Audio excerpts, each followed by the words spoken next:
The Brew Skies Happy Hour podcast is brought to you by Higher Gravity, a craft beer bar located in Cincinnati, Ohio, in the North Side and Blue Ash neighborhoods. And I don't know about you, Mike, but this is my go-to bar. It's my walking distance bar. It's the best selection of beer in the city bar. It is the Mug Club bar. It is the best draft selection bar. It's the best to-go beer bar, and frankly, the best bartender's bar. I love the one in Northside because it is a fantastic place. There is a massive amount of beers on tap, a great bottle selection. I love it, man. Hard to find a place that still really loves beer, and they do it. And it's for that reason, we'll see you there. We'll be at the bar. We'll be at the bar.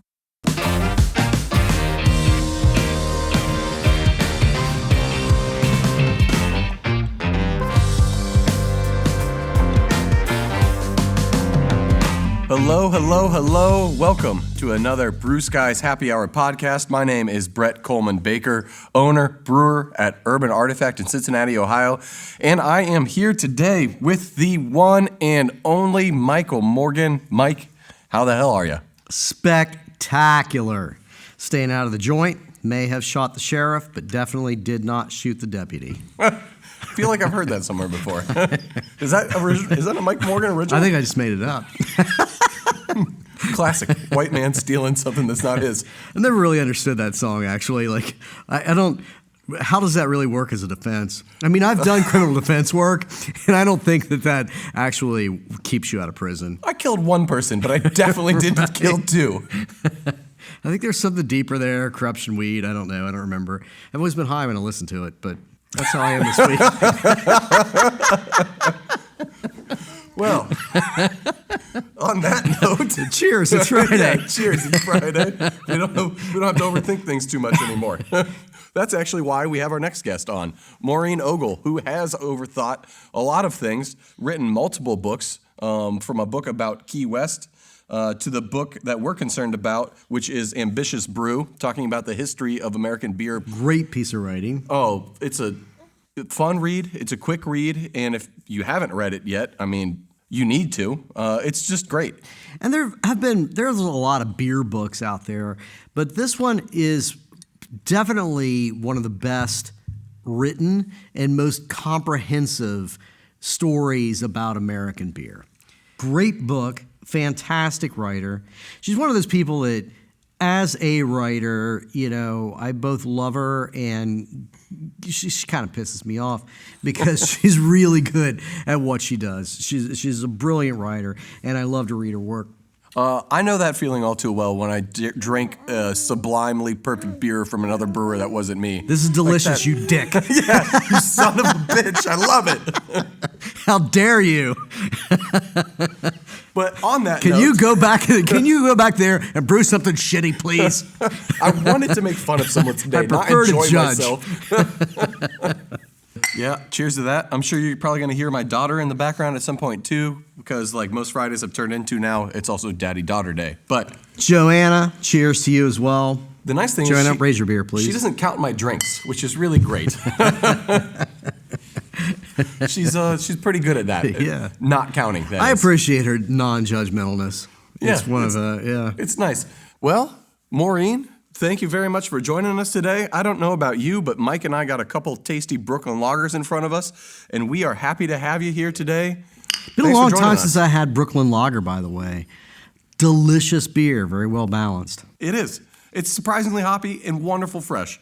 And I'm guessing, Maureen, anybody that writes such a fantastic book about beer, you have to have a delicious beer in front of you right now, I hope. I've been working all day, and I sure wish I'd thought about opening a beer. I'm standing here looking at 24 ounces of water, gentlemen.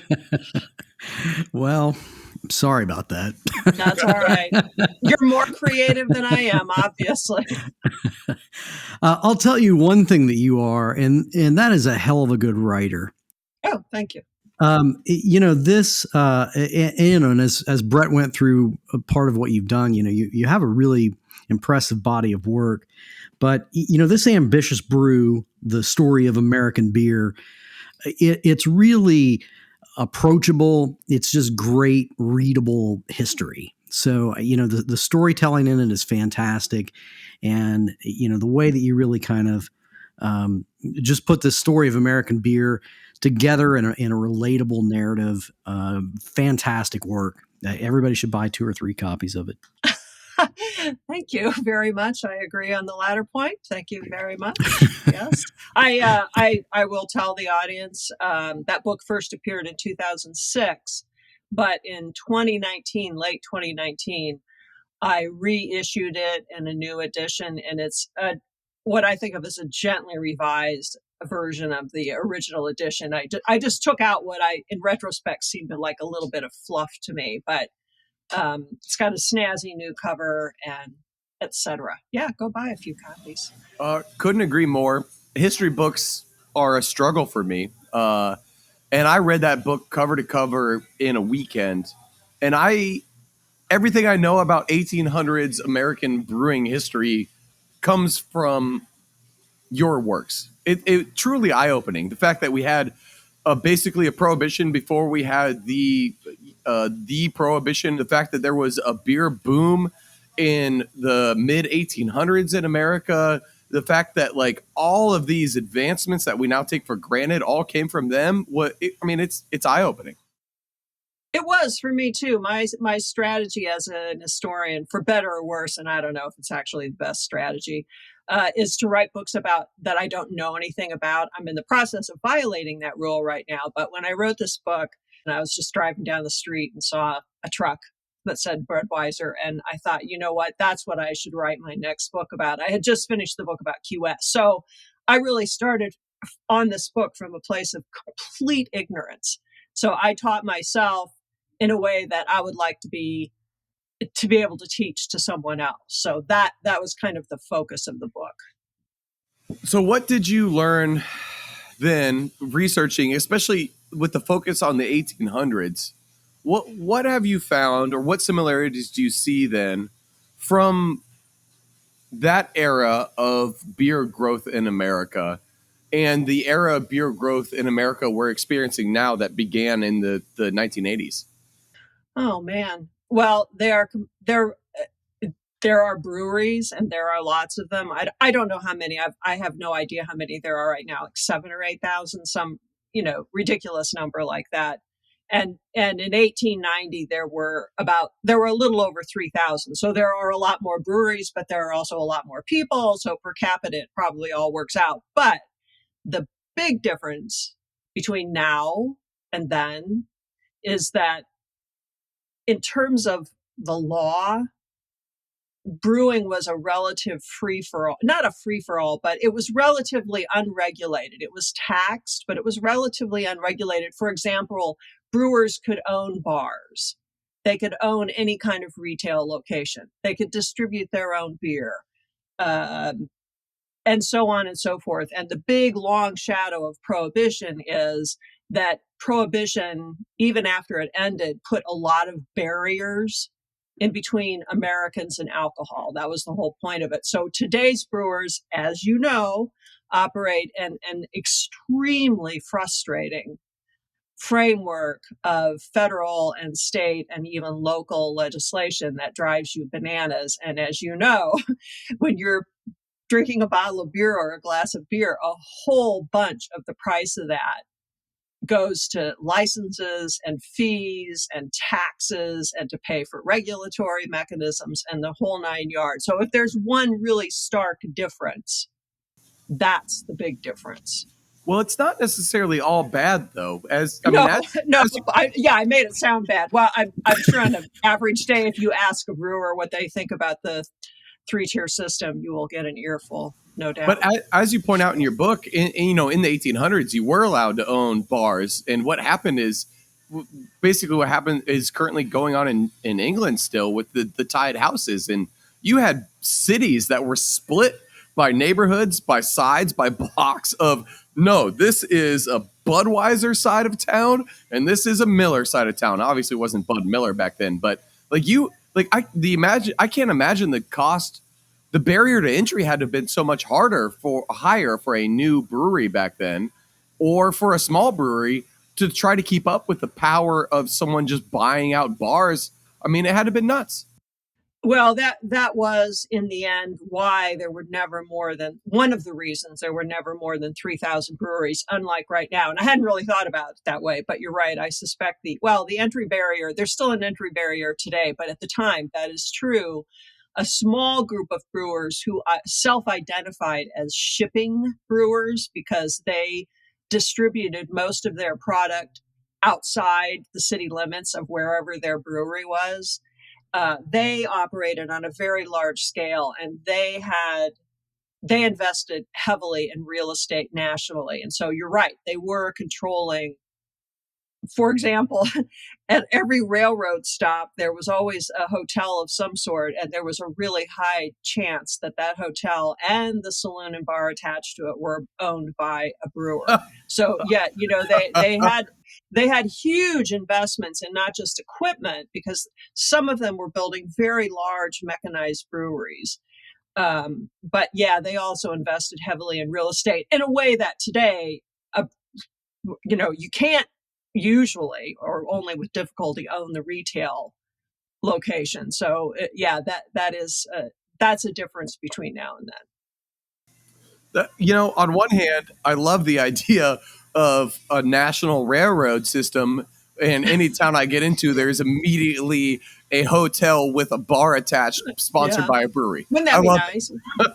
On the other hand, as a brewery owner, I would get driven insane by jealousy of any brewery, hotel, saloon that wasn't my own. Well, that's right. That's right. And you would probably, you'd be, today you're fighting over shelf space in the refrigerator, as you know, cooler space, warm shelf, cold space. Yeah. Yeah. The business side is always aggravating. Business is supposed to be aggravating. So mid 19th century, we see this very large influx of immigration from Ireland and what became Germany. Mm-hmm. And those people like to drink, there are a lot of my ancestors. So, I blame it on genetics. But we see those patterns of immigration increasing a lot. We also see lager yeast hitting the United States, somewhere theoretically 1840. And those two things work together to help kind of blow up the beer market. But were there other reasons? The beer just really kind of seemed to transform mid 19th century. Yes, part of it, as you note, people who lived in Central and Western Europe then, and even today, had a very different drinking culture than Americans. Americans, even then, in the 1840s, 1850s, already had what I think of as a really sick alcohol culture. So yes, these Europeans who were coming in were accustomed to having alcohol play a specific role in their lives that Americans no longer approved of. So there were conflicts about that. But by sheer numbers, it's hard to explain now in retrospect just how intense the infiltration of German-speaking immigrants was in the middle of the 19th century. And naturally, they brought this with them, right? They brought this culture with them. And there were lots of conflicts. The famous lager beer riot in Chicago in 1854. There were beer riots in Louisville and Cincinnati, is a standard thing. Wherever there were Germans, people were arguing about the role of alcohol. So there was that. But what really, oddly, that became the reason that beer became so popular during the 1850s, and especially after the Civil War in the 1860s. Americans came to see lager beer, just plain old lager beer of roughly, 4 or 5%, as a respectable alternative to hard liquor. That was always the big issue in the United States. People just drank too much hard liquor, which they did. It was cheap. It was absolutely everywhere. It was the most profitable way to turn grain into profit. And I definitely sympathize with parts of the Prohibition and temperance movement then. But beer isn't hard liquor. And again, I don't know how important that distinction is to people nowadays, but at the time it became a truly profound distinction. And it was the thing that allowed German brewers to bring a different kind of alcohol and a different kind of alcohol culture to Americans, one that wasn't rooted in hard liquor.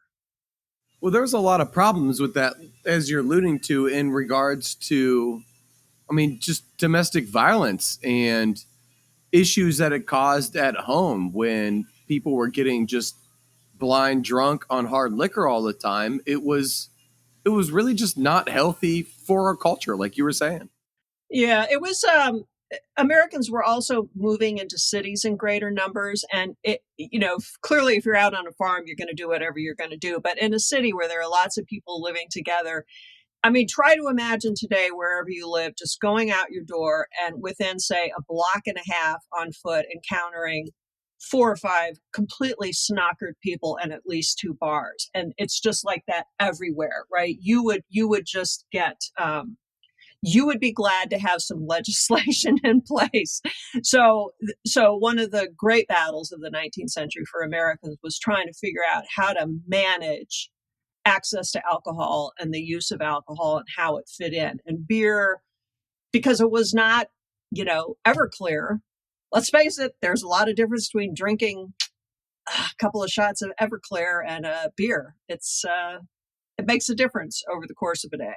Absolutely. I can stay home on the weekend and if I want, drink beer all day and then feel relatively okay the next day.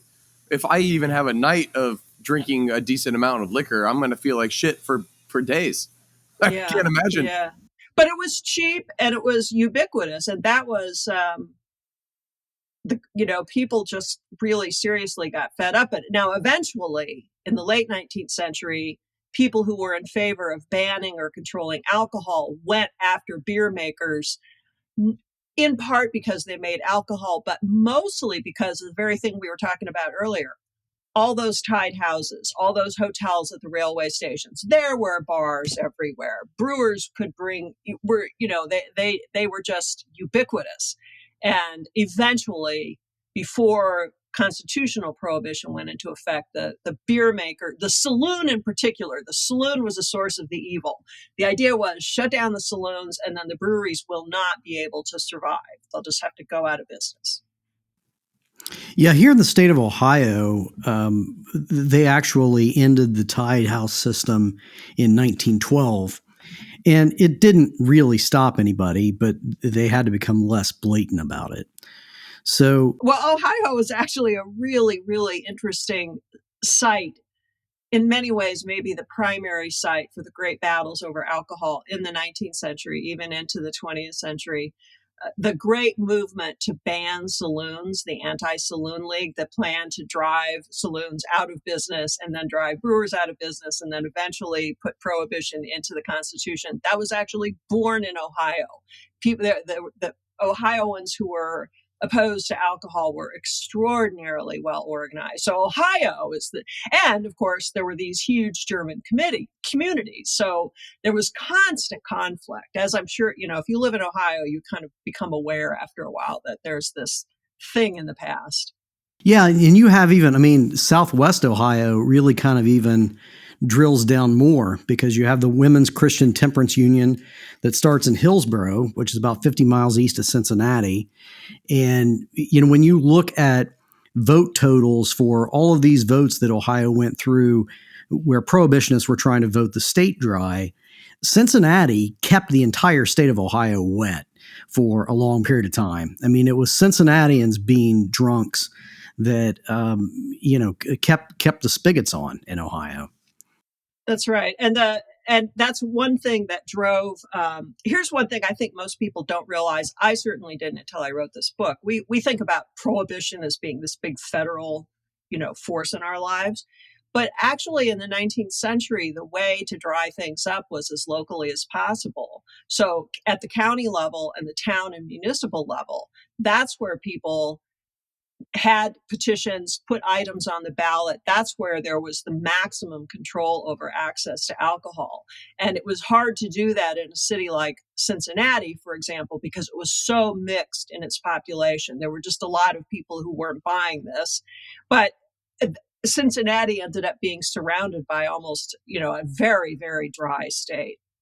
Yeah, it's pretty crazy when you look at the map of those times and, you look at what was dry prior to Prohibition. And it was really, I think that whole Prohibition movement is understudied for its Machiavellian brilliance. Oh, I agree. Yeah. They were, and I think I mentioned this book, I can't remember. The people who organized the AntiSaline League at Oberlin College in Ohio, man, to me, they are the original guru and godfather of every special interest lobbying group that came after. They were just brilliant strategists. They understood that first they had to get local, they had to get city councils and county supervisors, and then they had to get state legislatures, and only then can they go after the House and the Senate, which is why eventually, and very quickly, relatively speaking, we ended up with the disaster known as Prohibition. They were good. They were really good. I had to give them grudging admiration for that. Yeah, and I think that it's absolutely. I think you're right that it's kind of they're kind of the mother and father of how special interest function today when they function well. I mean, you have these movements that start working at a local level, and it's a really cautionary tale, I think, because with Prohibition, a lot of people really didn't see it coming. But when you look back in hindsight, I mean, it had been rolling slowly down the street towards you for the past, Yes. God knows how long. Yes, I will not to drag contemporary politics into it, but I think this is helpful when people think about the uses of history. As I think we all know today, for various reasons, Americans are quite divided. And sometimes I, look around and think, my God, how did we get here? Well, I live in Iowa and I know exactly how we got here. Republicans had a very 25, 30 years ago, the Republican Party had a very clear view of what it was and how to go about getting into power. And they started with city councils, county supervisors, then they got state legislatures, both the House and the Senate, the governors, and it is the state legislature that controls most of what you do in life, not federal government. People think.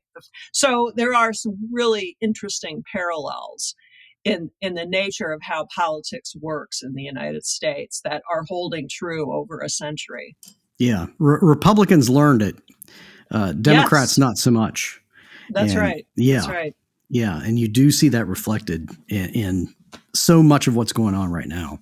Maybe we can get a new Prohibition, Brett. Well, I mean, we've had 2, so why not go for 3? No.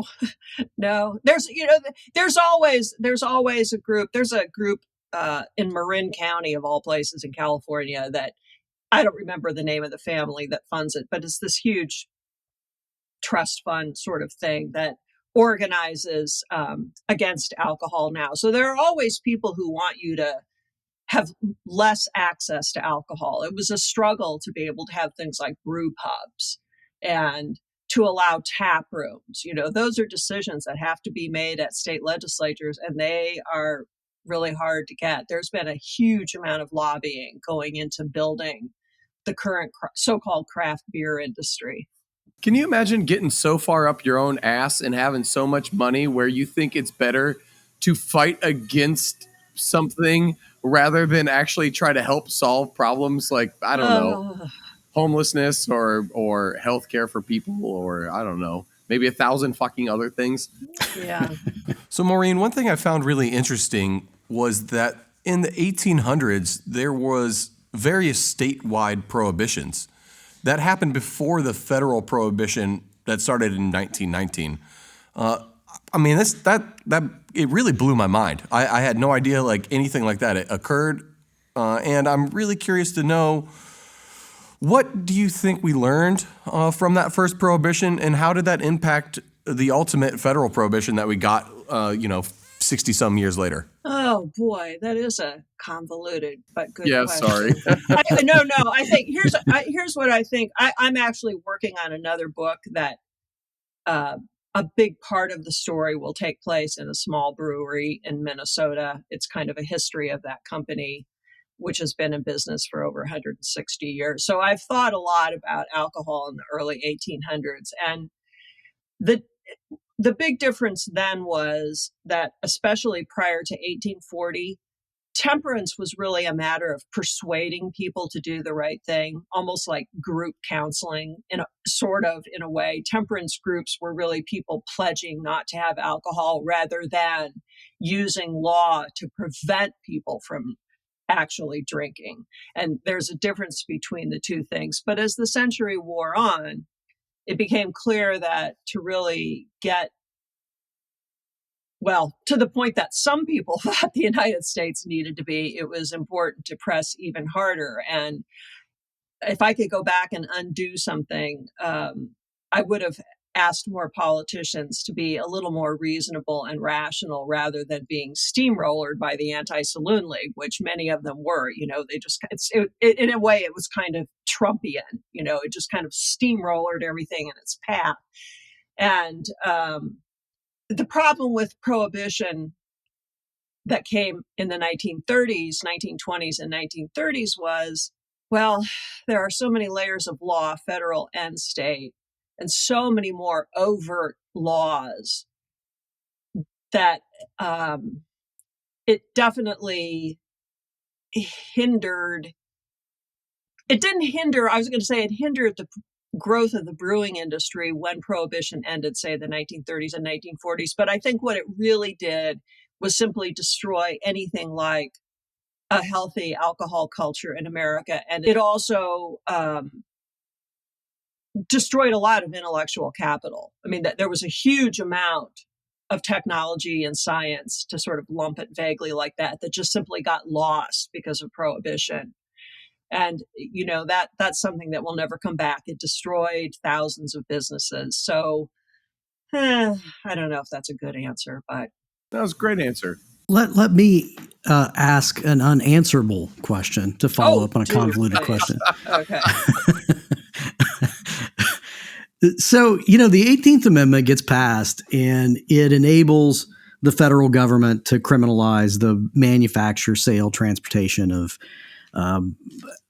intoxicating beverages was the language in the amendment. And then we need federal legislation to define what an intoxicant is.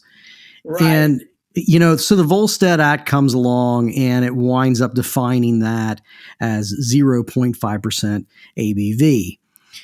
And that was a shock to a lot of brewers because a lot of those people thought, this dynamic that you spoke about earlier of, hard liquor versus beer, particularly the beer that they're making even, as we're heading into 1919, the beer that a lot of American breweries were making had actually dropped down to somewhere around, 4%. So, if Congress had been smart enough to define intoxicating liquors as anything with an ABV above 4%, how do you think that would have changed history? Do you think that maybe we could have successfully criminalized hard liquor? And I'm certainly not advocating for that. But do you think that maybe we would have just become a country that became satisfied with bad, watery beer? Well, that's a good question. There's a lot of background to this in part because I'm writing this new book, so my brain is full of stuff I didn't know when I wrote the first one. And one of them is that in the 1880s, long before Prohibition, in the 1880s already, brewers were being forced by local option laws, to reduce the alcohol in their beer. So beer went from being 5 down to 4, and then down by the turn of the century to about 3.2%. And there was an enormous debate within the brewing industry, especially among professional brewers, as to what was really a beer. If we're making 2.75 beer, is that really beer? Is that, am I still a brewer? If it's got a 0.5%, if it has a 0.5%, am I still making beer? By the way, the 0.5% came from the Internal Revenue Bureau. It was that's how you decided whether a beverage required a federal license to make that. So that was a purely arbitrary number picked by what is now the IRS in the year, I think, 1901. And that's the one that Volstead said, here's a number. So the thing was, in a lot of places, even long before Prohibition, by 1910, 1915, there were a lot of places where you could not buy beer with anything more than a 0.5%. This was the great age of what were called cereal beverages or low alcohol beers. Now we would call them whatever we call them, no alcohol beer, right? Non-alcoholic beers. The brewers tried at various hearings. There were hearings held by House and Senate to decide just what should be allowed. And even before the amendment was ratified and before Volstead, brewers did make an argument for 2.75 beer, but they just could not overcome the power of the AntiSaline League, which had settled on this 0.5%, and had been working toward 0.5% for decades at that point. So there was this very real struggle and a lot of turmoil within the brewing industry, again, especially among the actual beer makers rather than the people who owned the company, about is this really a real beer? And if it is, how in the heck are we going to make it? Is it going to be stable? Is it going to taste good? Will people drink it?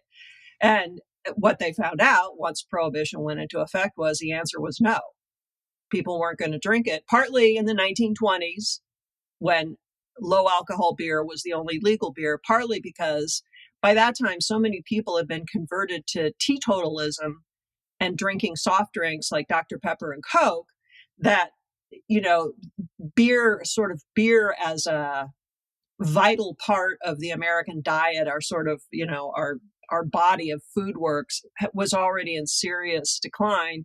And in the 1920s, especially, frankly, if you really wanted alcohol, why would you waste time drinking a beer when it's a lot easier to get a pint of some hard liquor?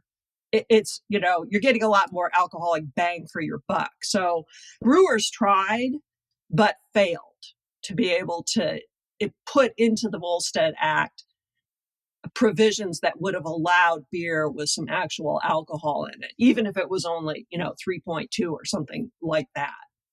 It's strange that our country was so obsessed with beer and what alcoholic percent this quaffable beverage should be and how damaging it is for society when the real damage was hard liquor the whole time. And then you look at a country like Iceland that had the exact opposite take on the whole matter through the 20th century, where hard liquor and wine were legal in Iceland all through the 20th century. Beer was illegal until 1983, which is crazy to me. That is crazy. Because they were worried about that people were going to get too drunk on something that was too cheap. So they let liquor be available, but you were not allowed to buy or make beer in the country of Iceland. But it was the exact opposite for our prohibition talks. It's kind of nuts, and it kind of highlights the ridiculousness of all of it. Yeah. For example, the exact opposite thing happened in Denmark, where in effect wine and hard liquor were basically banned, but the legal beverage was a beer of about 3.2%. And in fact, when Congress, after Prohibition was repealed, Congress had to come up with new laws, right? I mean, we've repealed it. So now what are we going to actually let you drink? Some people congressman actually went to, is it Sweden or Denmark? I'm drawing a blank. But in any case, he went there to study the system because here was a country that, made it perfectly okay to drink low alcohol beer, 3.5% on a regular basis. So yeah, there's nothing less rational than attitudes toward alcohol, especially in the United States. I think we have a particularly sick system here. And I think everyone has someone either through their own personal experience or someone they know that grew up in a time where 3.2% beer was legal for 18-year-olds. And they'd always say, like, yeah, it's 3.2 beer, but you got to drink like 16 gallons of it to even feel a buzz. Basically implying that it's harmless. So, like, which is the exact opposite, like, attitude you should be taking as the 18-year-old trying to drink 16 gallons of 3.2 beer. But I think that highlights the fact that, like, it's not an issue of alcohol content because you're either going to drink 16 gallons of it or find Everclear or just do whatever you need to do to get high because you're 18 and you just are a fucking mess of hormones and you just want to get fucked up. And the answer is really cultural education. It's not drugs. It's not outlawing drugs. It's not outlawing anything, alcohol or whatever the case it may be, cannabis or whatever. It's about educating people and setting cultural standards for what should be okay. And I think that's what's really cool about craft beer is that we're creating, again, this atmosphere in this country that has been so bullshittily puritanical in our roots to, like, look at Germany and look at these beer gardens and look at the fact that, like, yes, you can bring your 3-year-old kid to the beer garden and you can go sit outside and you can have some pints and you can talk to your friends and you can hang out and it can be a community gathering place without being bad. Right. And my big beef, people who know me get sick of me talking about this, but again, going back to a sick alcohol culture, we have been demonizing and infantilizing alcohol for 200 years plus, and it gets passed on to every generation. And as you know, what do teenagers do when they're teenagers? They go after the thing that is the most demonic, right? The most evil. What's the one? If it was coffee, it's like, never touch caffeine. Don't touch it. They would be glugging caffeine like crazy, right? But it's alcohol. So, and then they have a terrible relationship with alcohol, which they then pass on to their kids when they become adults and parents. So it is this really pathetic self-generating cycle. And I will say that craft beer, probably when we look back, as a historian, when I look back, it is true, I think, that the emergence of people who wanted to brew commercially in the late 20th century did help encourage and foster a different kind of drinking culture, not least by lobbying state legislatures for things like tap rooms and brew pubs. Again, all of that had to be legalized, the stuff people take for granted now. Yeah, you start to see that shift in the industry when the laws start to change with advocacy for people to do that. So, for a variety of reasons, and please feel free to identify what you see as the primary ones, but a combination of things, we emerged from Prohibition in 33, initially with 3.2% beer, because that was the first thing that you could do without reversing the 18th Amendment. So we start out with 3.2 beer. That changes, but the beer continues to suck. Into the mid 1970s, things finally start to change. I guess first of all, why do you think it's just the fact that we had gotten used to bad beer during Prohibition, and then we come out of the gate with 3.2. Is that why Americans started to drink, watery, flavorless beer? Then what really causes that to start to change? My take on this, based on research and writing about it and spending, entirely too much time thinking about all this, is that one thing about Americans and alcohol in the 1920s and the 1930s was there were an awful lot of alternatives to alcohol. Americans had an extraordinary food abundance and an extraordinary beverage abundance. It's, you should never underestimate the extent to which Coca-Cola and Dr. Pepper were competitors for the American consumer dollar. And I think that there was such a negative attitude toward alcohol for so many decades, and there were so many other options. And soft drinks are called soft drinks for a reason, because you can sit and sip them, but they don't have any alcohol in them. that Americans just didn't really have a beer culture to go back to. Sure, we repealed the 18th Amendment, and put in the 21st Amendment and created the three-tier system and all that jazz, but there wasn't a whole lot of, there just wasn't much of a beer culture left in 1933. So brewers discovered very quickly, the few who remained in business, they were going to have to figure out how to convince Americans to buy a Budweiser instead of a Coca-Cola. And that meant catering to a lot of consumer tastes, not least of which was bland food in general. Americans weren't looking for exciting beer. They weren't really looking for much beer at all, period. Yeah, better living through chemicals and bland corporate flavors. Hey, bland food equals bland soul equals you're getting into heaven. That's the last thing I heard from. Oh, that's a scary. I think Indiana puts that on their license plate, Brett. Oh my God. Bland state, bland life, good afterlife. Fucking Indiana, Jesus Christ. So, you get into, and you write about this in Ambitious Brew. You start to get into first things kind of start with Fritz Maytag and Anchor Steam in 65, and it takes Fritz kind of a while to figure that out. But, there seems to be a lot of these things that start to dovetail initially there on the West Coast, where you have this kind of combination of kind of a budding foodie movement that is combined with a sort of farm to table, eat local, get away from large corporate producers philosophy. And so consumers are open to this idea of small breweries and fresh ingredients. And so, after Fritz Maytag, you have Jack McAuliffe, and we have had the pleasure of speaking with his daughter. You have Jack McAuliffe and two female partners who start New Albion Brewery in 1976.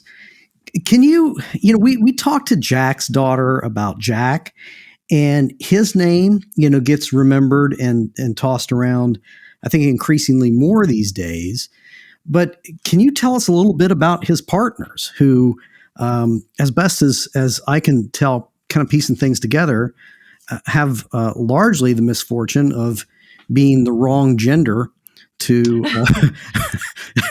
to be celebrated in this history of really kind of being the first American craft brewery? Yeah, and I'll include myself in those who didn't include them, because Susie Stern and Jane Zimmerman were their names. And Susie, I mentioned in the book. One problem was that I found Jack only by accident, not accident, by one of those freaky happenstance things. Yeah, very much happenstance. I found Jack.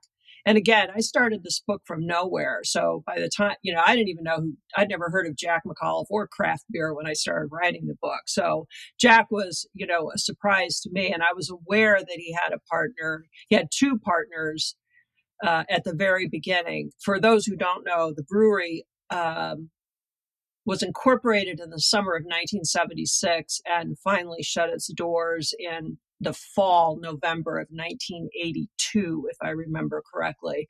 And by that time, I believe that both Jane left pretty early on. It's very hard work. Being a brewer is not that much fun. It's a lot of work, and there's a lot of long, boring hours where not much actually happens, and so on and so forth. Their job, they contributed money to this project because no bank was going to give anybody money who wanted to open a brewery, right? So you go to a bank in 1976 and say, yo, I want to open a brewery. You're going to get laughed right out the door.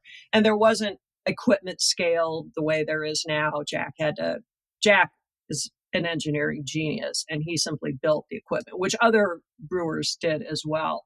But that's how he did this. And so Susie and Jane's job was to help with the scut work. Jack came up with the recipes. Jack because Jack was a self-taught brewer, but he was the one at brewing skillings. Susie and Jane had none, and as near as I can tell, they weren't particularly interested. They were friends of Jack, and God knows he's an unintentionally sort of charismatic guy because he's just so smart.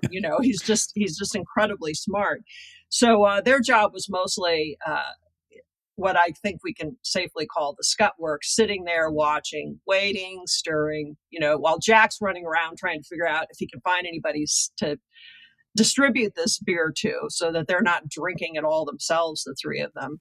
And a good time, but not a good business model. Yeah, exactly. I mean, it's difficult to explain now when there are 7,000 or 8,000 breweries just how weird this entire venture was. There is no universe in which it should have lasted more than 5 minutes. That it made it 6 years or whatever is frankly a bit of a miracle. And in the end, he just couldn't sustain it. Others did by learning in part from his mistakes, but Jane and Susie were there.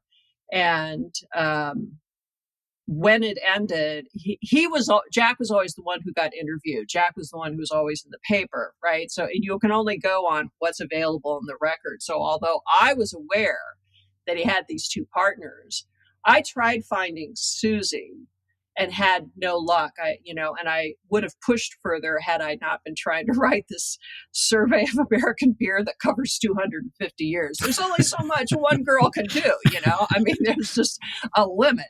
I had to get on to Ken Grossman, right? I can't spend the rest of my life on Jack. So since then, several people have, in fact, found Susie. I'm not sure if Jane is still alive.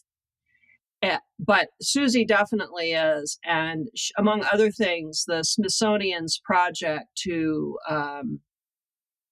document the history of craft beer includes now, an oral biography from her, a lengthy oral interview with the archivist who's at the Smithsonian Institute, the National Museum of American History, who is working to build this program in the history of craft beer. Teresa McCullough. Teresa McCullough, yes. Her name is Teresa McCullough, lovely woman with a just huge job. It's amazing how she manages to balance all of it. But also Jeff Allworth, who some of you may know as the author of The Beer Bible, but who's a blogger and a podcaster in Portland, Oregon. He found Susie and interviewed her. And there's somebody else whose name is escaping me completely, who also found Susie, but I'm not sure who that person was. Anyway, so now we know more now because some people took the time to try to find her and to get her story on record. So I'm one of those people who left her out of the story originally.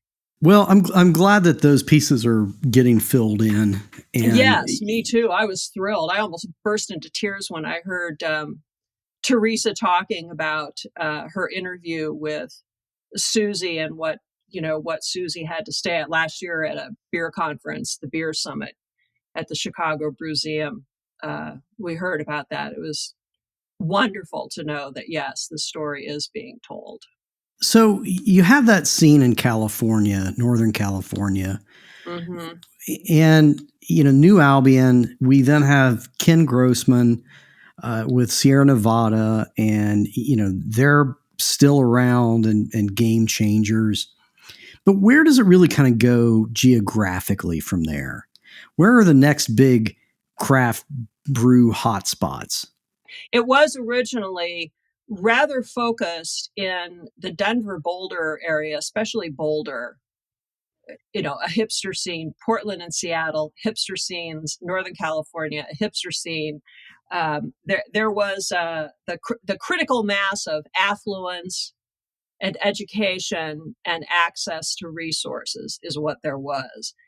And this started to spread gradually in the 1980s. Jim Cook, who founded the Boston Beer Company, which makes Sam Adams and now makes one of those seltzers I can't remember the name of, and one of those alcoholic teas, now it's one of these huge conglomerates now, but a lot, it spread in pockets. There was no sort of one strand that flowed out. For example, there was a fair amount of activity in New England and some in New York City. The group in Boulder that organized to kind of organize this new wing of the beer industry would hold conferences every year. And that's where people who were interested in this as a business venture would go to learn more, and where they could learn how to buy equipment that scaled to a small brewer. So the spread of it isn't, it's just these pockets that start popping up all over the place, in part because of this craft brewer. Well, now it's called the Craft Brewers Conference. I can't remember what it was called then. It was called something different in the 80s and 90s. So it starts spreading all over the place, and it is often hindered from not spreading, which is a really big point. It's often hindered from spreading because of state laws. So for years, there were almost no breweries in the southern and southeastern United States because of really draconian alcohol laws. So the more liberal the alcohol laws a state had, the more likely there was to be the appearance of something like a craft brewer. So Minnesota and Wisconsin both had way more liberal alcohol laws than, say, Mississippi and Louisiana. So that, part of it is where you get people who are interested, but also where the legal environment sort of eased the way. That is an area that has simply not been researched. Now I'm getting on my historian high horse. There's been no research into these lobbying efforts. There is a gold mine for somebody who's interested in political history or how special interests change laws or lobbying or something like that. Because it took a lot of people all over the place working in, separately in separate states to change these laws. Never underestimate the power of a state legislature in your life. The state legislature has a lot of control over what you get to do on a daily basis. And yes, there were just heroic battles. Can you imagine suddenly thinking, okay, I really want to make beer, but first I got to put on a suit and tie and I got to go to the Capitol building and introduce myself to state legislators and get them to listen to me, get them to talk to me. Man, it's just mind-boggling how much work has gone into this. Yeah, absolutely. And sounds like a nightmare. But it sounds like a nightmare to me, but clearly it's somebody's jam, right? Some people really get into this. Not me.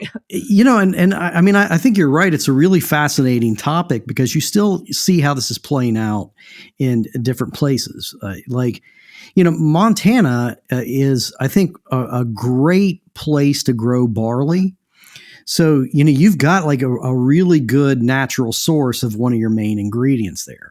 But, their craft beer scene has been slow to kind of take off because they had a lot of legislative hurdles to deal with. And so like if you go into a craft brewery in Montana today, they give you this stupid little card, and they have to you're only allowed to drink 2 beers, in a brewery. And, the idea of it, which I get, they had this limitation on liquor licenses. So if you have a liquor license that's somewhere, near Glacier or, one of the parks, that liquor license was worth somewhere in excess of $400,000. So, you have brewers coming around saying, yeah, just let us brew and give us a brewer's license. I understand how that guy that just paid $400,000 for a liquor license might get testy about that. But, it's just bad policy, building bad policy and creating impediments. Well, again, I think this goes back to the just 200 plus years of a very sick alcohol culture. We just don't have a great attitude toward alcohol in this country. I don't think, anyway. I'm a happy consumer of alcohol, but I do get kind of irritated with the way people think about it. If you think that you shouldn't be drinking in front of your 14-year-old, I got news for you. That's exactly who you should be drinking in front of. So they'll learn how to drink. That is how you learn how to drink, by watching sensible, sane people drink. No, that's why I just chug pints whenever I get a chance in front of whoever. Well, they need to learn. You just, Front of elementary schools, you just go. Let's do that. We can when school reopens, Brett. Let's go bong some beers in front of an elementary school. Well, it's funny you say that because our neighbors are in an elementary school, and it's weird at times, but we make do. Here's a funny story. Let me just throw in this funny story. The first brew pub recognized as, well, maybe not the first. There's a slight difference, but Mendocino Brewing in Northern California actually opened using Jack McAuliffe's equipment. It was 3 guys, 2 of whom were school teachers, and they taught kindergartners at some kind of free school at the time. And the way they taught science was they were both home brewers, and so they made beer with their grade school kids to show them how this is how science works. And clearly in a regular public school you couldn't get away with doing that. You would be thrown in the slammer so fast your head would spin. You'd probably have to register as some kind of child offender. What do you think about things, how they went from in terms of more modern craft beer, how about how they grew up on the West Coast and moved towards Central? Was it a massive coincidence? Was there a line that took it through there? Or was it the fact that how the homebrewing laws were changed and pushed that really made that all possible? Well, the homebrewing law got changed in 1978, so that I don't think that was really much of an effect. I do think what made a difference in the end, for better or worse, was that a guy in Boulder, Colorado. I mean, I always hate to do the great white man, and assign everything value to one person, but in this case, the fact that Charlie Papazian and his group of volunteers, some of whom are nameless, we don't really know who a lot of them were, decided to create this organization so that allowed all these new people who were interested in home brewing and commercial brewing could talk to each other. And that more than anything did it was like Johnny Appleseed, here, if you're interested in home brewing, have you ever thought about being a commercial brewer? And here are some people who do it, and we're gathering information, and we're going to help you learn the ropes and show you how to open a brewery and give you access to manufacturers at these conventions and trade shows. That made a huge difference. That, along, of course, with the people who are willing to go lobby state legislators. And then you also get that, and you think there's kind of that combination of hippies, education, and money. That is a point that this is kind of my big meta point. Underneath all of this, we have to understand that there's an extremely affluent society where the average citizen has a fair amount of disposable income, right? I mean, we're all right now, I'm sitting here looking at my iPhone and I'm talking to you on my Mac. And, I live in a material world my parents, when they were growing up, never even came close to imagining living in. They grew up during the Great Depression. And it wasn't enough for Charlie Papazian to kind of organize these home brewers. There had to be, as you say, an educated, relatively cosmopolitan group of people who had leisure time and they could explore home brewing. Many of them learned it because they worked for multinationals, like one of the guys who founded Brooklyn Brewing. He worked for a multinational and in a place where he couldn't drink alcohol, so he learned how to make beer. So these are fairly typical stories, but what you have is this big body of educated, affluent people with money to spend. And if you didn't have that, there wouldn't be a craft beer industry. I can just tell you that categorically. And when the economy finally collapses from whatever madness we're in now, about half of these breweries are going to close their doors. So that underneath all of it, there's an assumption of affluence that we should be careful not to, overlook. Yeah, that's a great point. Brett, you kind of started this conversation with the idea that there was this big boom in brewing in the mid-19th century. And we started talking about that a little bit, immigration and how all of that contributed and built. But I guess the question is, Maureen, is that as we look at, and I think that you're right. I mean, we have no idea what's going to happen post-pandemic economy. But what are the parallels and what are the differences between how the beer business kind of exploded in around about the 1850s, and then it starts to get more and more and more consolidated?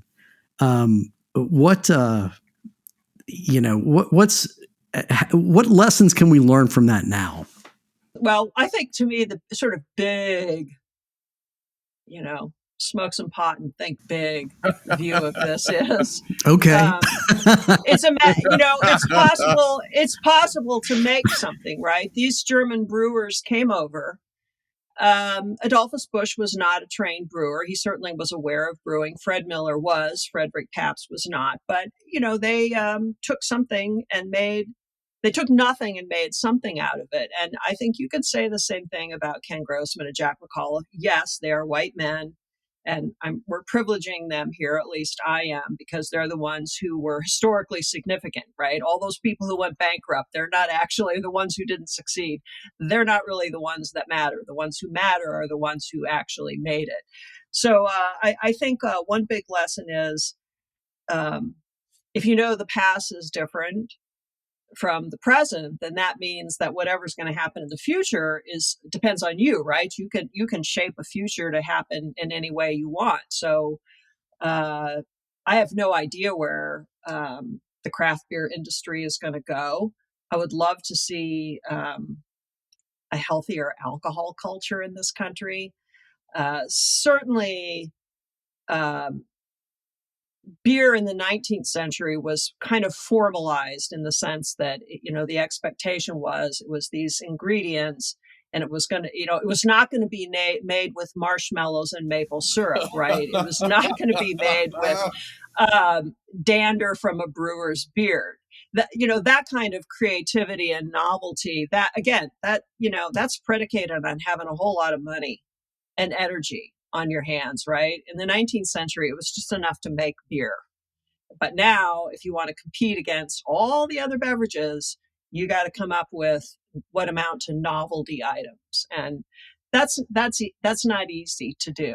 I don't know how sustainable that is. Again, it depends on affluence. Take that away, and I'm not sure what you've got. God, I'd just like to be able to get alcohol delivered to my damn door. I'm hoping in my lifetime, maybe I can just go online, order some alcohol and have it delivered. That would be like, we've got that. That's one of the things that the pandemic did here, both in Ohio and Kentucky. Yeah, I can have beer delivered right now. Lucky you. Yeah, we sold a bunch of beer online. It's been great. Lucky you. Yeah.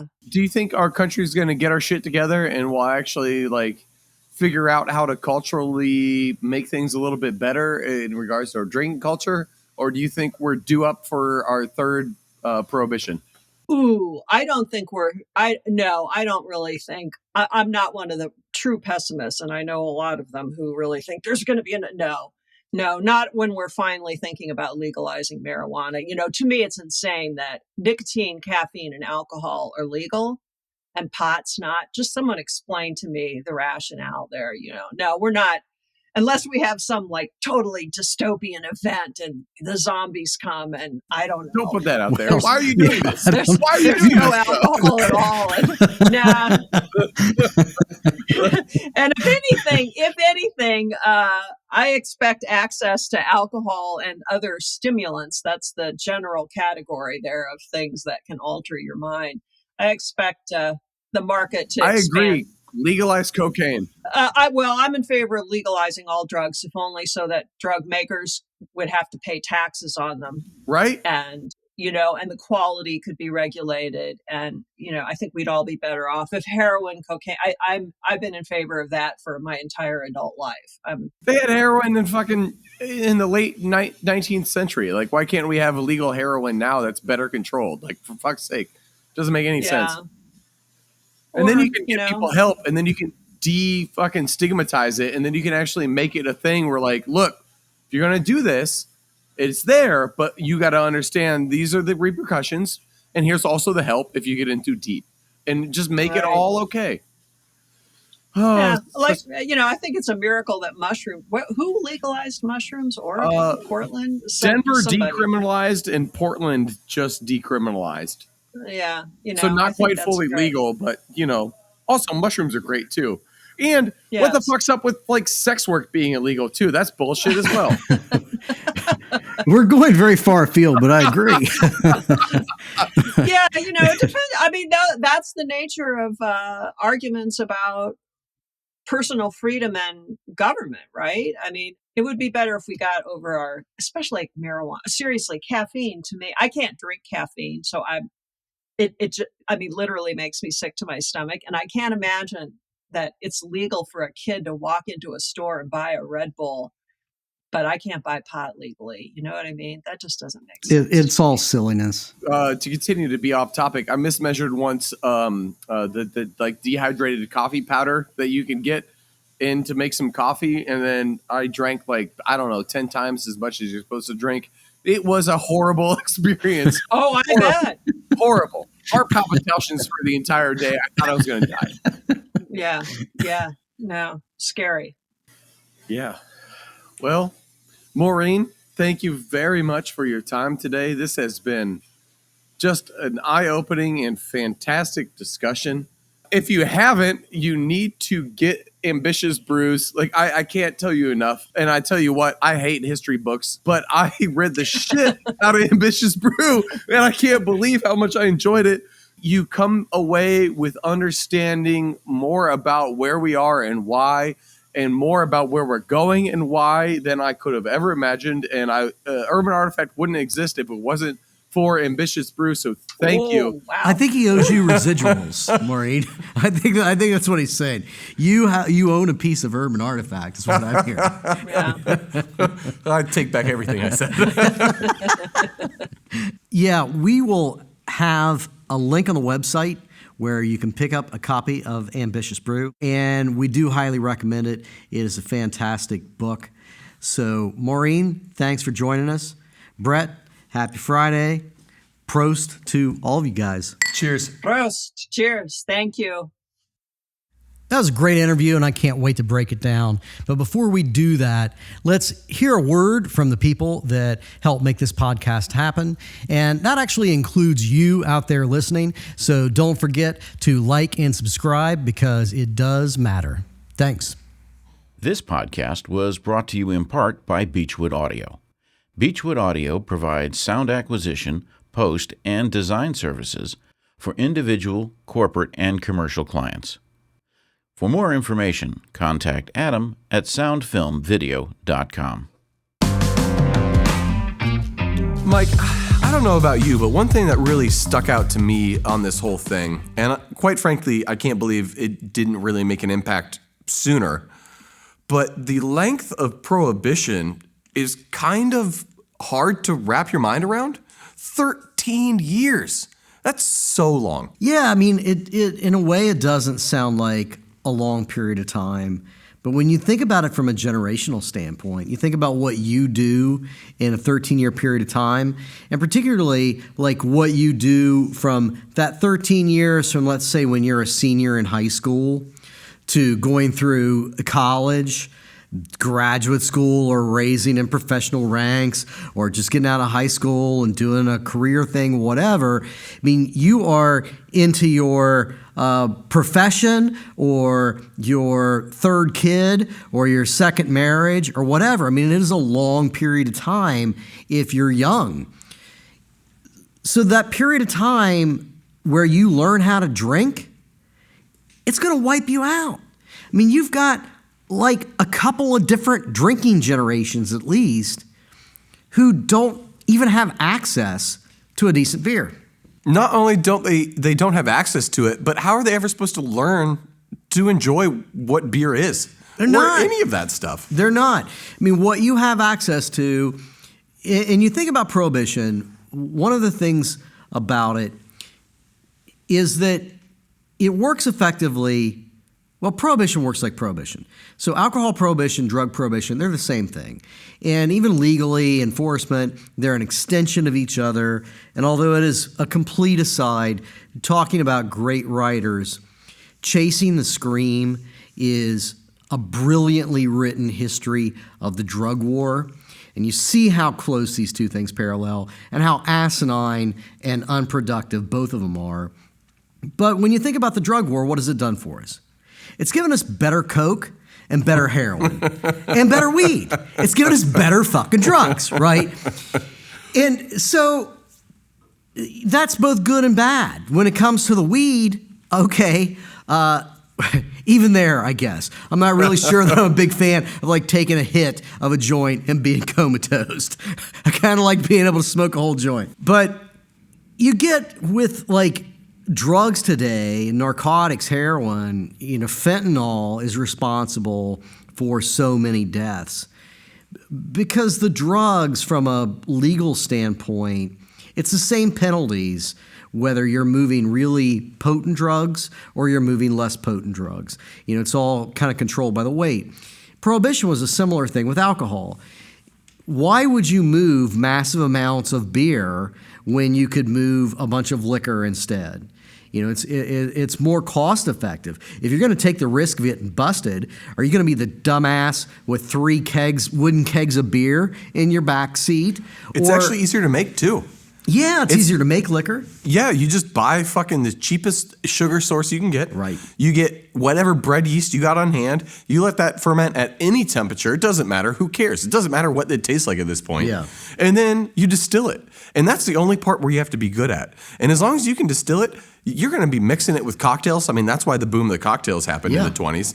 It's because... Let's make it not taste like shit. Yep. Let's make this liquor as fast as possible, as strong as possible, get it in people's hands, and then they can figure it out on the back end how to make it taste good. And you also see this breakdown of social norms that had existed before. When going out to the bars becomes illegal for everybody, one of the few good things that came out of Prohibition is flappers? Yes, flappers. Well, I mean, you see a radical change in like women's role in society, and which does accompany like women's fashion, the whole bit. For the first time, women are hanging out in bars, and that's socially acceptable. And great, good for that. I'm all for it. And it kind of becomes the first time where the sweet drink is really the thing to have. Let's take bad bathtub gin and let's put a bunch of fruit juices and shit in it. Well, that's how you make anything taste good, especially in our country. Hell, if anything, Prohibition's to blame for the sugar epidemic we have in America. Is that what I'm hearing? The Prohibitionists caused the sugar addict culture that we have in America. I'm putting my stamp on it right now. It's not my fault. I'm not sure if it's accurate, but I'm all for it. It's not it my makes fault. sense. I love candy. It's the fault that we outlawed alcohol. That's why I love candy so much. It certainly didn't help. I mean, it did definitely change our interaction with alcohol and whether or not you did or didn't grow your palate from just sweetness to more complex flavors. We didn't have them. We didn't have good liquor, and we definitely didn't have good beer. And unless you were really rich and you were importing it from Europe, we didn't have good wine. So we were a country that lost our ability to appreciate alcohol in a meaningful, adult, developed palate kind of way. Which you can see in the beer. You can see in what beer became by the 70s, where everything was the American lager. Yeah. As light as possible, as little flavor as possible. Basically, beer-flavored seltzer is what they were trying to make. And that's, I guess you could blame on Prohibition then. The lack of the necessary education of your palate. There was no even opportunity for people to educate themselves and grow their palates. And that was how most of our alcohol was. We kept good bourbon alive, which is a whole separate story. But even that, we didn't really cultivate an alcohol palate in much of any way. And I think that's a big part of what Maureen talks about. When we think about our unhealthy relationship towards alcohol, during that period of 1920 to 1933, America learned to drink like we often today still learn to drink in our late teens or our 20s, which is not to appreciate the flavor of it, the complexity of it, and to get a little appreciation for that buzz that it gives you, but to just drink whatever shit you can pass down your gullet to get you drunk. Wow. That is a really good point. And that's not something I've thought about before either. That explains a lot. You look at the cultures of European drinking, Asian drinking, South American drinking cultures versus what we have in America, where you're right, it is that. As soon as you get exposed to alcohol, it's like, how drunk can I get? Right. How often? Yeah. How do I abuse the fuck out of this drug? I think that you can apply that psychology of the individual onto an entire nation. We're like an entire country that started drinking in our mid-teens. We're an entire country that learned to drink just to get drunk. And history, it's not only important from context, but it takes a long time to get over history. There is still so much of slavery that we haven't gotten over. The Franco-Prussian War in 1871, France has not gotten over its military power from that. History is a long motherfucker. So the idea that we haven't really, as a country, learned to drink responsibly because of some shit that just ended in 1933, that's nothing, really. I've long suspected if alcohol didn't get illegalized in the 1920s, I would be better looking. Probably not be losing my hair either. Yeah, that's definitely part of it as well. Prohibition, I think, is to blame for everything. Well, on a realistic note, it is enlightening and sobering at the same time to know just how big of an impact things that happened 100 years ago can have on us today. And how beer culture is defined not necessarily by the things we're doing currently, but by the things that have been done as well. And we're still working 100 years out to reclaim the brewing traditions we had from the late 1800s. And beyond that, I think we're still, as a culture, trying to figure out how to drink like adults again. How to grow up finally. Yeah. So either go out there and really savor a good beer and grow your palate, or go get shit-faced. Cheers. The Brew Skies Happy Hour podcast is a production of Brew Skies Limited in association with 779, a leading video production and content creation agency. With over a decade of experience, 779 works with a wide range of clients, from global brands to boutique startups to mom-and-pop shops. Visit 779video.com for more information.